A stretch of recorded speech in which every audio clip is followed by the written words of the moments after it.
गुरुर्ब्रह्मा गुरुर्विष्णुः गुरुर्देवो महेश्वरः गुरुसाक्षात् परं ब्रह्म तस्मै శ్రీ గురవే నమః. మనం తెలుగులో గీతాభాష్యం చెప్తున్నాం. దాని గురించి కొంచెం విచారం చేద్దాం. 2వ అధ్యాయంలో 16వ శ్లోకం, నాసతో విద్యతే భావో నాభావో విద్యతే సతః. అంటే సత్తు అసత్తు అంటే ఏమిటి, సత్యం లేక మిథ్య అంటే ఏమిటి, సత్యం అంటే ఏమిటి, మిథ్య అంటే ఏమిటి. సత్యం అంటే నిజంగా ఉన్నదేది ఉన్నట్టు అనిపిస్తుంది కానీ నిజంగా లేదు. చూడండి, రెండున్నాయి. నిజంగా ఉన్నట్టిది, దాన్ని సత్ అన్నాం. మరొకటి ఏమిటంటే ఉన్నట్టు అనిపిస్తుంది, అనిపిస్తుందే కానీ ఉన్నట్టు అనిపిస్తుంది కానీ నిజంగా లేదు. ఇట్లు ఏది నిజంగా ఉన్నది, ఏది ఉన్నట్టు అనిపిస్తున్నది, ఈ రెండిటి యొక్క స్వరూపమును నిర్ధారించాలి. అంటే ఈ రెండు ఏవి అనేవి మనం నిర్ధారించాలి.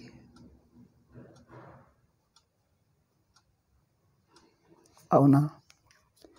అందుకని ఈ శ్లోకంలో వాటిని గుర్తుపట్టడానికి ఒక కిటుకు ఇచ్చాడు, ఒక లక్షణం. ఏది సత్యం ఏది మిథ్య అని గుర్తుపట్టడానికి ఒక లక్షణం, అంటే ఒక గుర్తు ఇచ్చాడు. అదేది అంటే నాసతో విద్యతే భావ. అసత్తుకు ఏది మిథ్యనో దానికి ఉనికి లేదు, ఉనికి ఉండదు. అసత్తుకు మొదలు అసత్తునే నిర్వచిస్తున్నాడు. అసత్తు యొక్క ఉనికి నిలువదు. ఉనికి లేదు అని కాదు అక్కడ అర్థం, ఉనికి నిలువదు. అసత్తు యొక్క ఉనికి నిలువదు.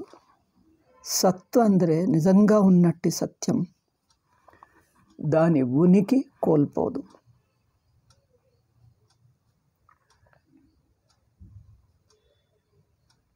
ఇది సత్తు యొక్క నిర్ణయం. మళ్ళీ చెప్తాను, మిథ్య ఏది మిథ్యనో దాని ఉనికి నిలవదు, ఏది సత్యమో అది తన ఉనికిని కోల్పోదు. అవునా? సత్యమంటే తన ఉనికిని కోల్పోదు. అసత్తంటే దేని ఉనికి నిలువదో ఇంకా నిలువదు, అది నిలిచి ఉండదు, పోతుంది, జారిపోతుంది, తప్పని తేలిపోతుంది. అది మిథ్య అన్నాం. ఇట్లా శ్రీకృష్ణుల వారే భగవద్గీతలోనే సత్యం అంటే ఏమిటి, మిథ్య అంటే ఏమిటి తానే నిర్ణయిస్తున్నాడు. చూడండి, సత్యం మిథ్య అనేది భగవద్గీతలో ఉందా అని ప్రశ్న వేస్తారు. లోకులు ఏమంటారంటే సత్యం మిథ్య అనే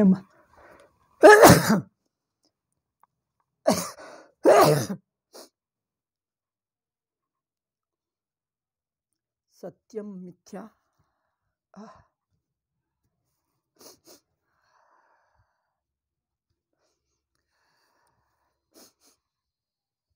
సత్యము మిథ్య అనే మాటలే ఉపనిషత్తుల్లో లేవు అని కొందరంటారు. భగవద్గీతలోనూ లేవు. ఇదంతా బౌద్ధుల నుంచి తెచ్చుకున్నదే అంటారు. ఉపనిషత్తుల్లో ఛాందోగ్య ఉపనిషత్తులోను తైత్తరీయ ఉపనిషత్తులోను ఉన్నది. ఛాందోగ్యలో వాచారంభణం వికారో నామధేయం మృత్తికేత్యేవ సత్యం. మన్ను మాత్రమే సత్యం, ఇక కొండ మొదలగునవి మాట మాత్రకే ఉన్నాయి, మాట మాత్రంకే ఉన్నట్టు అనిపిస్తాయి, కానీ వాటికి నిజంగా లేదు.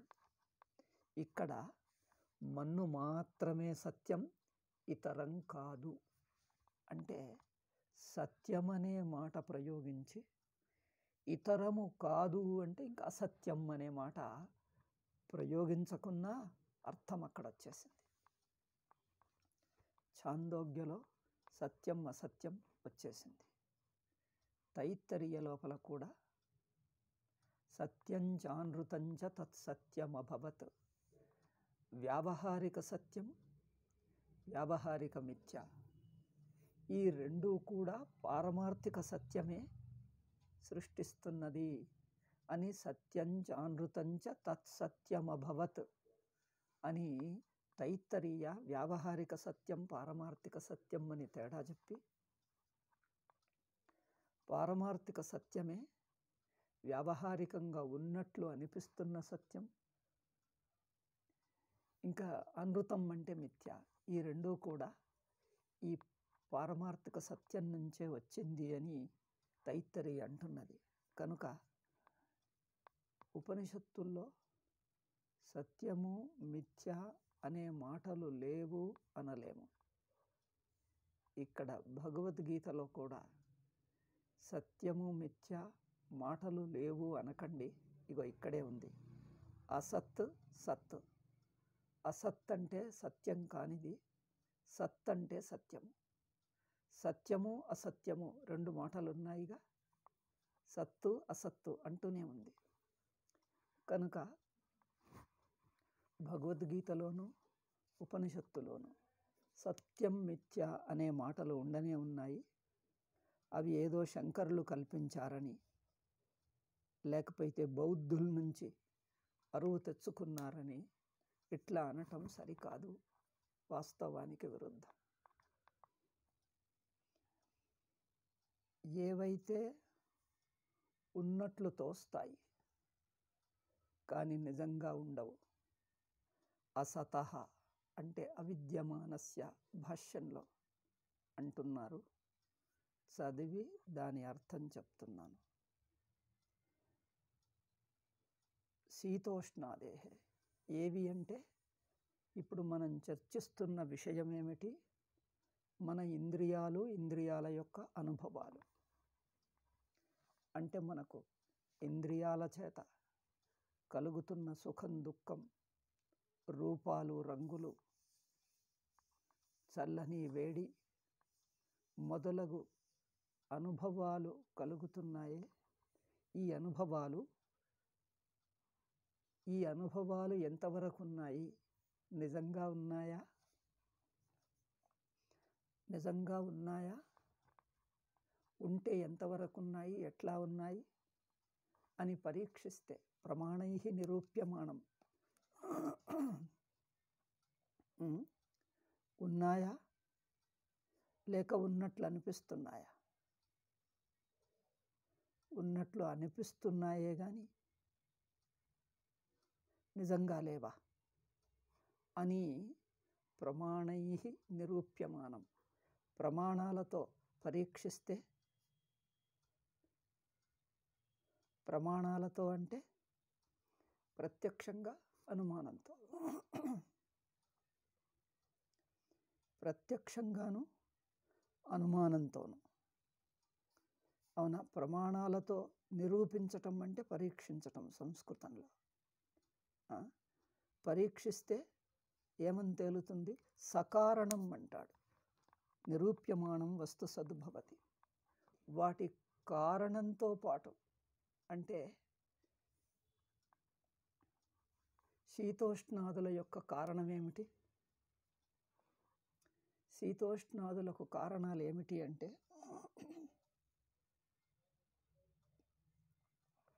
ఇంద్రియాలు, విషయాలు. అంటే ఇంద్రియాలు, విషయాల సంయోగం చేతనే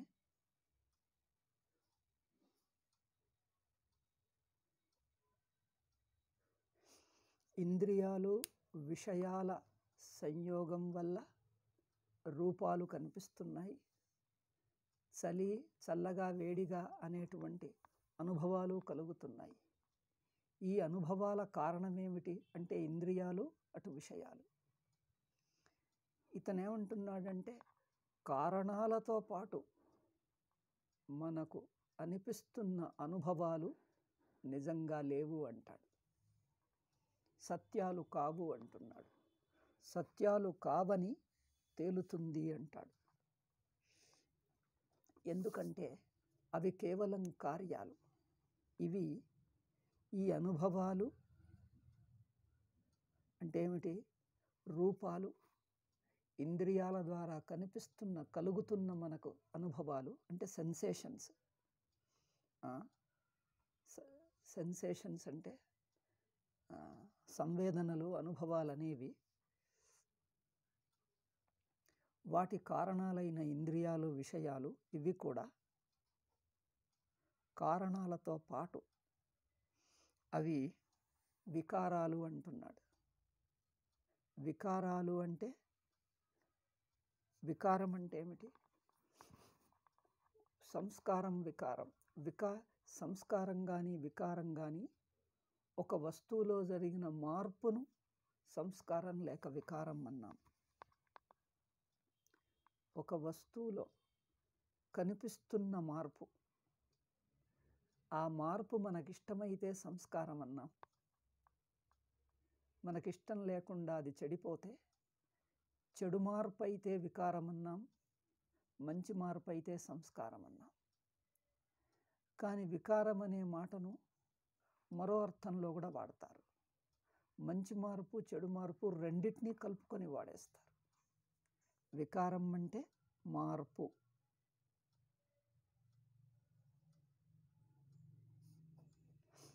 అంటే ఒక ఆకారం, తోస్తున్న తీరు అని అర్థం.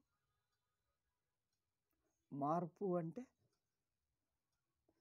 మరో రకంగా తోస్తున్న తీరు.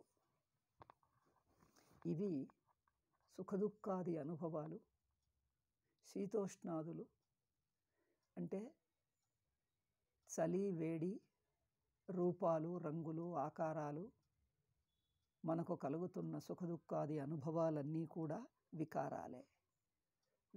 వాటి యొక్క కారణాలతో పాటు, కారణాలంటే ఇంద్రియాలు, విషయాలు, మనకు కలుగుతున్న అనుభవాలు, అనుభవాల యొక్క ఆధారాలు అంటే సందర్భాలు, అనుభవాలు, వాటి సందర్భాలు, కారణాలతో పాటు. కారణాలంటే సందర్భాలు. ఏ ఏ వివిధ సందర్భాలలో మనకు ఆయా అనుభవాలు కలుగుతున్నాయి, అనుభవాలు, ఆయా సందర్భాలు, ఈ రెండూ కూడా వికారాలు మాత్రమే అంటున్నాడు.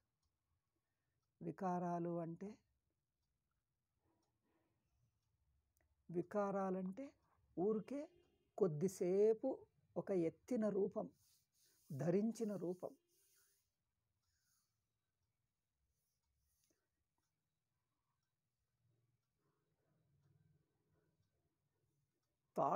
తాళిన రూపం అంతే. రూపాన్ని ధరిస్తుంది, ఆ రూపాన్ని తాళుతుంది. తాళుతుంది అంటారా? ఏదో ఇది కన్నడ ప్రయోగం.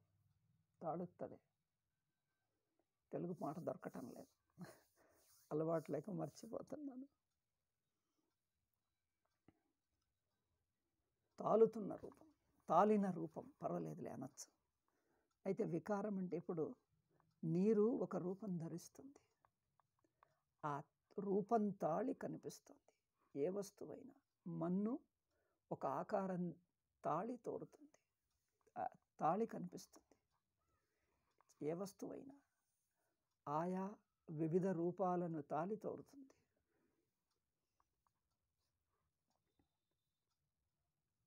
తాళి కనిపిస్తుంది, తోస్తుంది. అయితే ఇట్లా ఇదేమంటున్నాడంటే వికారోహి సహ, అది ఒట్టి వికారమే. అంటే ఒక రూపం తాల్చుకొని, రూపం తాల్చి, తాళి కాదండి అది, తాళి కన్నడలో అవుతుంది. రూపం తాల్చి, రూపం తాల్చి తోస్తున్నది.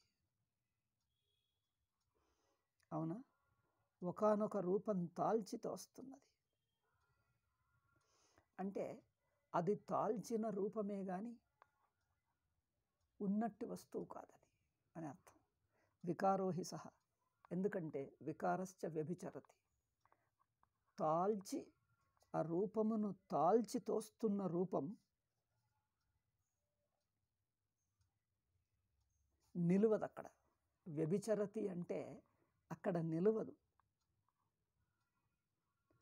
అంటే ఉన్నట్టు ఉన్నదన్నట్టు రుజువు కాదు, ఉన్నది నిజంగా ఉన్నది అని తేలదు. వ్యభిచరతి అంటే, వ్యభిచరతి అంటే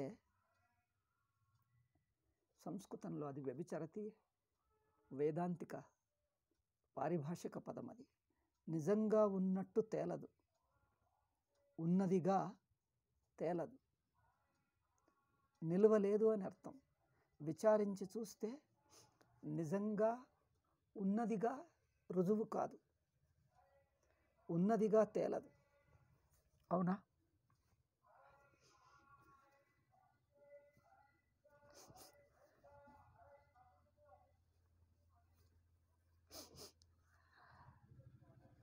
వికారోహి సహ వికారశ్చ వ్యభిచరతి.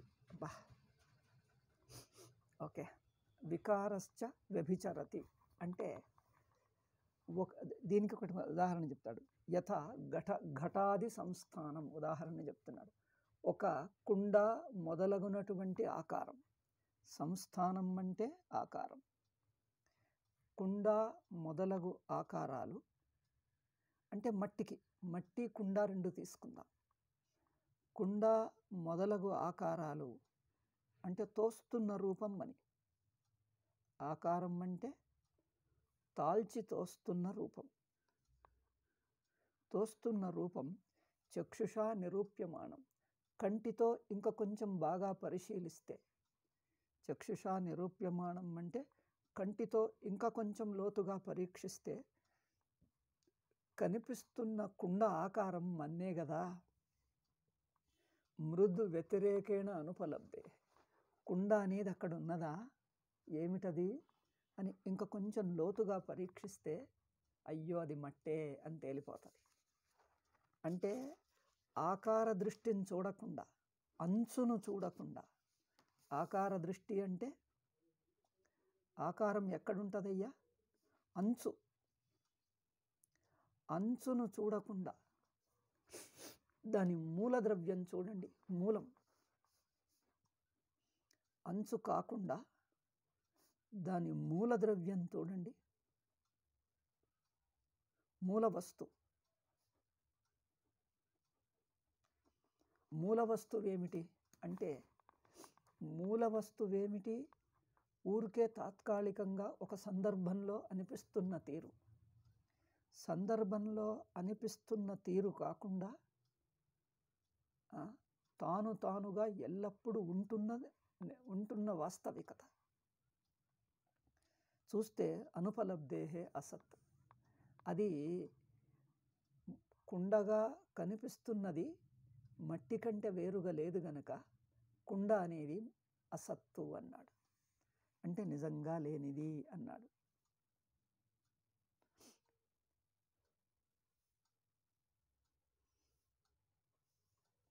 ఇక్కడ ఏమన్నాడు, తది అసత్ అంటున్నాడు. అసత్తాగిరువదు అంటే 3. అంటే తోస్తున్న రూపం ఉన్న వాస్తవికత కంటే, వస్తువు కంటే వేరు కాదు. తోస్తున్నది ఒక సందర్భం వల్ల తోస్తుంది. ఒక సందర్భం వల్ల తోస్తుందే కానీ ఆ ఈ అనే సందర్భం తేడా లేకుండా ఎల్లప్పుడూ తానుగా ఉంటున్నది ఒకటి, సందర్భాన్ని బట్టి తోస్తున్న తీరొకటి. నటుడు పాత్ర ధరించి లేక నర్తకి నృత్యం చేస్తే నృత్య భంగిమ అనేది ఉన్నట్టి వస్తువు కాదు, నర్తకి ఉన్నట్టి వస్తువు. దీనికి మన్ను ఘటము అనేది తీసుకున్న దానికే ఇంకొక ఉదాహరణ చెప్పొచ్చు. నీరు అల, లేకపోతే నర్తకి నృత్య భంగిమలు. నృత్య భంగిమలు అనేవి ఒక వస్తువుగా ఉన్నాయా? భంగిమలనేవి నర్తకే కనిపిస్తున్న తీరే కానీ అవి వస్తువులు కాదు. ఉన్నదొక్కటే నర్తకి. నర్తకి ఒక్కతే ఉన్నది, ఆమె భంగిమలు అట్లా అట్లా అనిపిస్తున్నాయి అంతే, అవి నిజంగా లేవు. ఆయా వస్తువుల్లా ఆయా వ్యక్తుల్లా అవతారాలు దశావతార భంగిమలను చూపిస్తే ఆమె రాముడు, కృష్ణుడు వివిధ దశావతార భంగిమలను చూపిస్తుంది. ఆ భంగిమలేవి అక్కడ లేవు, ఉన్నది నర్తకి ఒకటే. భంగిమలన్నీ తోస్తాయే కానీ ఉన్నట్టివి కావు. అవునా? అలా తోస్తుందే కానీ ఉన్నట్టిది నీరే. కుండ మొదలగునవి ఆకారాలు తోస్తున్నాయే కానీ ఉన్నట్టిది మన్నే. అట్లా కారణ వ్యతిరేకేన అనుపలబ్ధే సర్వోపి వికార తథా. ఎట్లాగైతే మట్టి కుండలన్నీ మట్టి కంటే వేరు కావో, మట్టే ఉన్నది, కుండలు ఊరికే అనిపిస్తాయి. అలలన్నీ నీరే, ఆభరణాలన్నీ బంగారమే, నృత్య భంగిమలన్నీ నర్తకే. అవునా? నృత్య భంగిమలన్నీ నర్తకే. నర్తకి విడిగా భంగిమలంటూ ఏమీ లేవు అక్కడ, అవి ఊరికే తోస్తున్న తీరే. అట్లాగే తథా సర్వో వికార. అదేవిధంగా అంటే కార్యాలన్నీ కారణం కంటే వేరు కావు. కారణం అంటే మూలం, మూలస్వరూపం, మూల వస్తువు. అట్లాగే తథా సర్వో వికార అంటే తోస్తున్న ఇదొక్కటే. ఈ ఉదాహరణలో చెప్పింది ఒకటే కాదు, సర్వో వికార అంటే ఏమిటి? మొత్తం జగత్. అది బాగుంది చూడండి. సర్వో వికార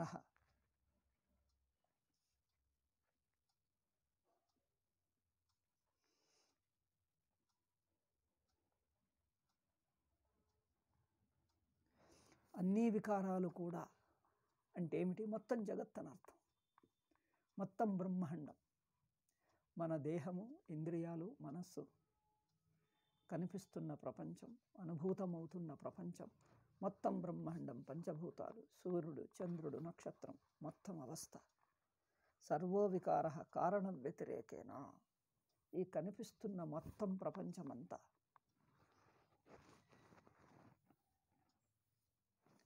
తన కారణం కంటే, అంటే ఈ కనిపిస్తున్న జగత్తు అంటే ఇప్పుడు మనకు ఒక పదార్థం కనిపిస్తుంది. దేని నుంచి అంటే మట్టి నుంచి. మట్టే ఒక పదార్థంగా కనిపిస్తుంది. అట్లా కారణ వ్యతిరేకేణ అనుపలబ్ధే, తన కారణంకు వేరుగా కనిపించటం లేదు. తన కారణం కంటే విడిగా, కారణమును వదిలి తానుగా. కారణ వ్యతిరేకేన అంటే విడిగా. కారణం ఇప్పుడు ఉదాహరణకి అల అనేది నీటి కంటే విడిగా తానుగా, నీటిని కాదని, విడిగా నీటిని కాదని స్వతంత్రంగా తానుగా ఉన్నట్టుది కాదు. అంటే నీటికే ఇంకొక పేరు. అట్లా కారణ వ్యతిరేకేణ అనుపలబ్ధే దానికంటే విడిగా తానుగా మన అనుభవానికి రాదు. అంటే మన అనుభవంలో ఎవరూ దాన్ని పట్టుకోలేరు, చూడలేరు. అట్లాంటిది లేనే లేదు. కనుక అనుపలబ్ధేహే అది అసత్ అన్నాం. అసత్ అంటే అది నిజంగా ఉన్నట్టిది కాదు, మిథ్యా అయింది. ఎందుకంటే జన్మ ప్రధ్వంసాభ్యాం ప్రాక్ ఊర్ధ్వంచ అనుపలబ్ధే. అంటే అది పుట్టక ముందు, నాశనం అయిన తర్వాత కనిపించదు. పుట్టక ముందు కనిపించదు. ఒక కుండను చెయ్యకముందు మట్టిగానే ఉంది.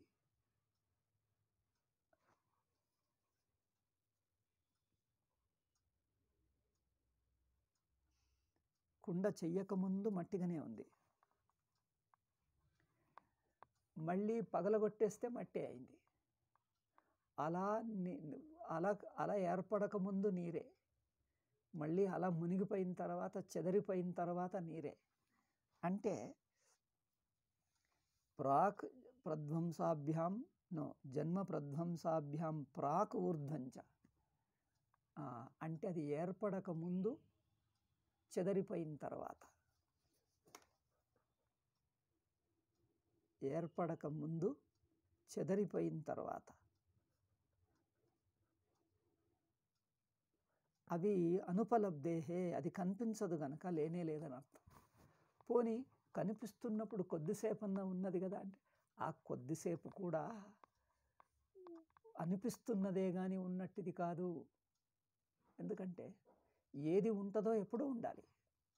మృదాది కారణస్య. పోనీ ఒక వస్తువు తన కారణం కంటే, మట్టి కంటే వేరుగా లేదన్నాం. అట్లాగే మనకు కనిపిస్తున్న వస్తువులన్నీ కూడా, వస్తువులు కాదు, కనిపిస్తున్న వస్తువులన్నీ కూడా ఆ కనిపిస్తున్నంతసేపు ఏ రూపంలో ఉన్నాయో, అంటే మొత్తం ప్రపంచం కూడా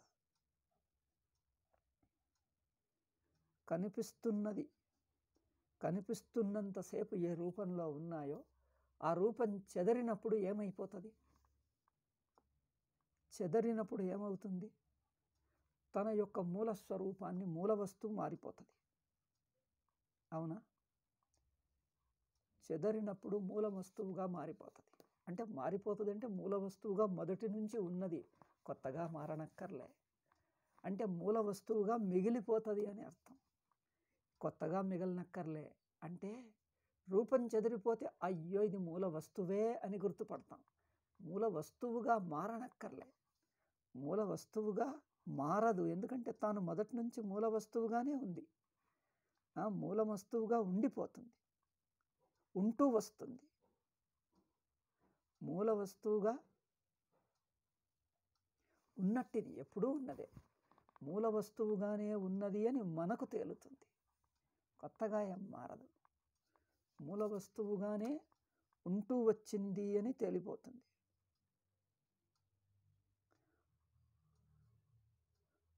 అంటే నీరు ఏమంటారు దాన్ని, అలా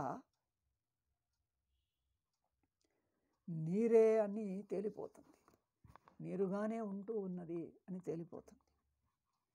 జన్మ ప్రధ్వంసాభ్యాం. అట్లా కనుక మృదాది కారణస్య చ తత్కారణ వ్యతిరేకేణ అనుపలబ్ధే అసత్వం. అట్లాగే పోనీ కనిపిస్తున్న అలా నీరన్నాం, కుండలు మన్నన్నాం. పోనీ మట్టికి కారణం ఏమిటి?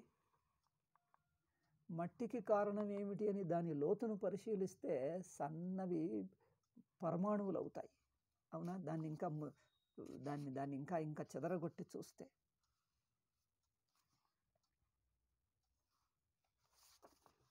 అట్లా వాటి ఇంకా సన్నది ఇట్లా మూలానికి పోతూ ఉంటే ఏమవుతుంది అంటే, ఎన్నైనా ఇది ఊరికే యుక్తి కోసం అన్నారే కానీ అక్కడ ఒక్కొక్క కారణం వెతకనక్కర్లే. అన్నిటికీ కారణం పరమాత్మ ఒక్కటే. అంటే ఇప్పుడు ఇది ఊరికే యుక్తి కోసం అట్లా దాని కారణం అట్లా అంటూ అన్నారు. కానీ నిజంగా చూడాల్సింది ఆ కారణాలన్నీ.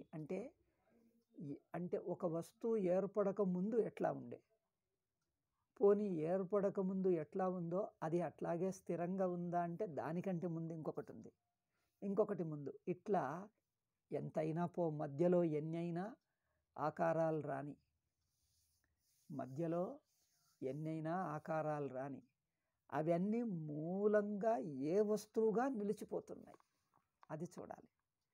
కనుక కార్యంగా అంటే ఏదైతే ఏర్పడి తోస్తున్నదో ఆ ఏర్పడి తోస్తున్నది నిజంగా ఏ వస్తువుగా నిలిచి ఉన్నది అని.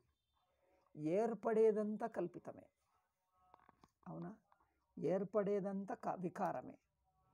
ఏది నిజంగా ఉండిపోతుంది, తానుగా ఉంటూ ఉన్నదో అది దాని వాస్తవికత. కనుక ఇక్కడ ఏమంటున్నాడు, ఏది తత్కారణం మృదాది కారణస్య చ తత్కారణ వ్యతిరేకేణ. మృదాది కారణస్య చ, ఒక్క నిమిషం అండి, వాళ్ళకు వేరే పనేం లేదు, ఎవరెవరో వేళాపాళ లేకుండా సందర్భం లేని వేస్తూ ఉంటారు. కనుక ఏ వస్తువైనా తాను తోస్తున్న రూపం కంటే మునుపటి రూపం, అవునా? ఆ రూపం నిజంగా ఉందా అంటే దానికంటే మునుపటిది. ఇట్లా మునుపటి అని పోతూ ఉంటే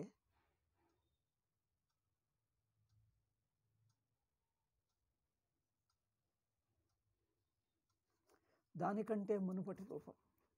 ఈ రూపాలన్నీ అంటే ఏర్పడి తోస్తున్నదంతా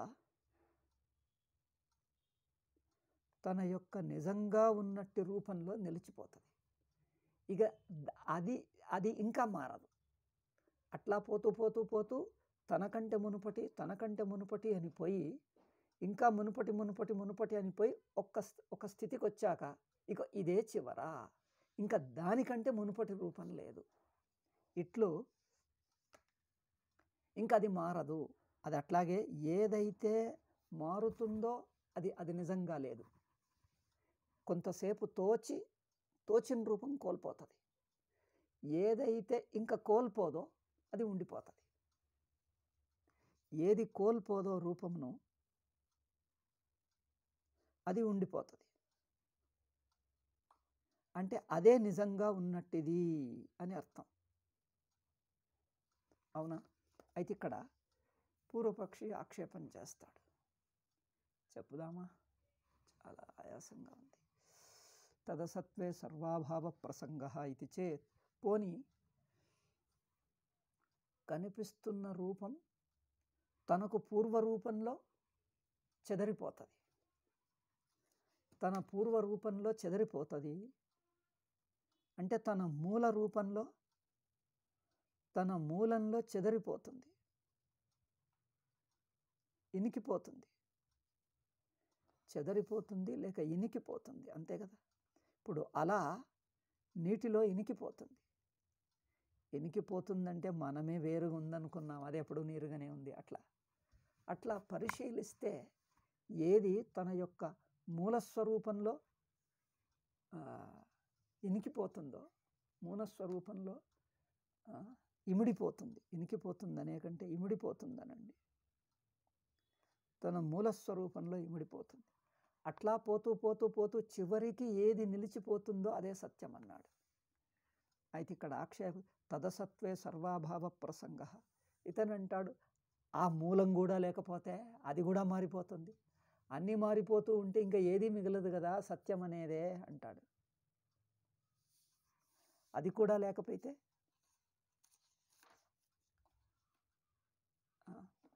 ఆ మూల కారణం కూడా లేకుండా పోతే అంటే అట్లా అన్నీ కూడా చెదిరిపోతాయి. చెదిరిపోతుందంటే ఇంకొక దాంట్లో ఇమిడిపోతుంది. తన రూపం చెదరి మరొక దాంట్లో ఇమిడిపోతుంది. ఇట్లు రూపం చెదరి మరొక దాంట్లో ఇమిడిపోతే అది తానుగా ఉన్నట్టిది కాదు. ఏది చెదరి మరొక దాంట్లో ఇమిడిపోతుందో అది తానుగా ఉన్నట్టిది కాదు, అవునా? అయితే ఇప్పుడు ప్రశ్న వేస్తాడు, మరి అది కూడా అంటూ అన్నీ చెదిరిపోయేవే, ఏది నిజంగా లేదు కదా. అన్నీ చెదిరిపోయేవే, ఏదీ లేదు కదా. ఏది స్థిరంగా తానుగా ఉన్నట్టుది ఎక్కడుంది? అన్నీ చెదిరిపోయేవే, అన్ని రూపాలే. మనకు అనుభవంలో కనిపిస్తున్నవన్నీ వచ్చిపోయే రూపాలే, ఏది స్థిరంగా లేదు కదా అని పూర్వపక్ష అంటాడు. దానికి శంకరాచార్యులు జవాబిస్తారు, కాదు, నువ్వు ఇక్కడ పొరపడ్డావు. ఇదొకటి ముఖ్య విషయం. ఒక ముఖ్య విషయం నువ్వు తెలుసుకోవాలి. ఏమిటి? సర్వత్ర బుద్ధిద్వయోపలబ్ధే. అది కాదు. ఎందుకంటే అన్ని విషయాల్లో రెండు రకాల ప్రత్యయాలు మనకు అనుభవానికి వస్తాయి. మనకు అన్ని చోట్ల అంటే అన్ని సందర్భాల్లో, అన్ని విషయాల్లో, అన్ని చోట్ల అంటే అన్ని విషయాల్లో అంటే ఏ విషయమైనా తీసుకో, ఏ విషయమైనా తీసుకో, అన్నిటి విషయాల్లో మనకు రెండు రకాల ప్రత్యయాలు అనుభవానికి వస్తాయి.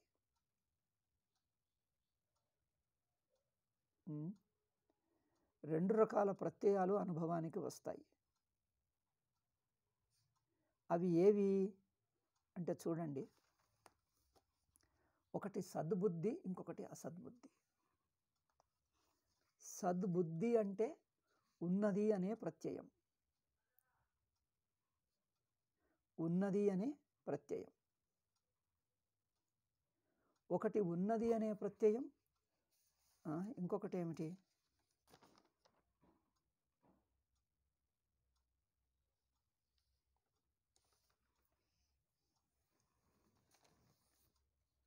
ఉన్నది అనే ప్రత్యయం అనే కంటే